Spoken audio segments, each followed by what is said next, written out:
Do you ever stop to wonder why lust feels like one of the biggest battles you face as a man? It seems to be everywhere, on your screen, outside your window, even creeping into your thoughts. However, the enemy took that God-given desire and corrupted it, twisting it into lust, a craving for satisfaction without commitment, pleasure without meaning, and attraction devoid of honor. Lust is always in a rush. It doesn't want to wait. It whispers lies like, just look once, or nobody will know.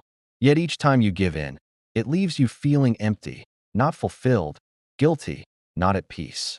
But in the end, she is as bitter as poison and as dangerous as a double-edged sword.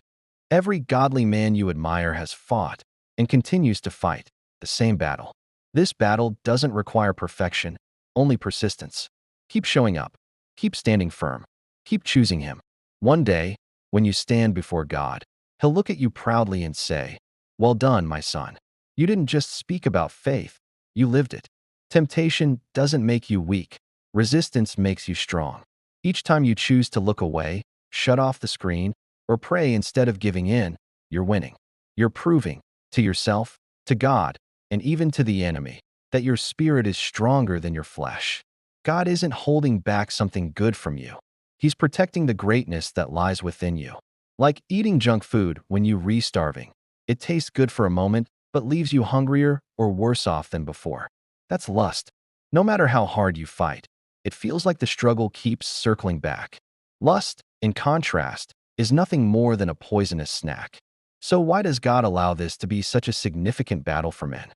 Because it's not just about protecting your eyes. It's about training your heart. It's about learning to master your desires rather than letting them control you. But here's the truth. Lust isn't merely a weakness. It's a test. And not just any test. And she was beautiful. Joseph didn't hesitate. He ran. He didn't entertain temptation. He didn't linger. He simply fled. And because of his decision, God elevated him to greatness. Now compare that with Samson.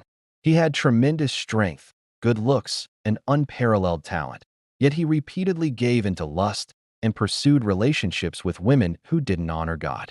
Eventually, it cost him everything: his strength, his vision, and nearly his life.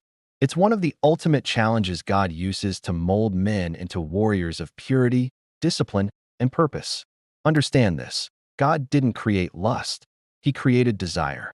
The desire for love, connection, a wife, a family, and something deeply meaningful. But there's hope. God offers you something far greater, a feast for your soul, real love, true intimacy, and profound purpose. Look at the example of Joseph in Genesis 39. When Potiphar's wife tried to seduce him, he was young, alone. The difference is clear. Joseph ran from lust and rose above it. Samson ran toward lust and fell because of it. Proverbs 5 verses 3 to 5 warns of this. The lips of an immoral woman may seem sweet as honey, and her words smoother than oil. Brother, if you're wrestling with this struggle, know this: you're not alone. God isn't ashamed of you. He honors every step you take toward purity. So here's your challenge for today. Guard your eyes, protect your heart, and lead with purpose. Be the man God created you to be.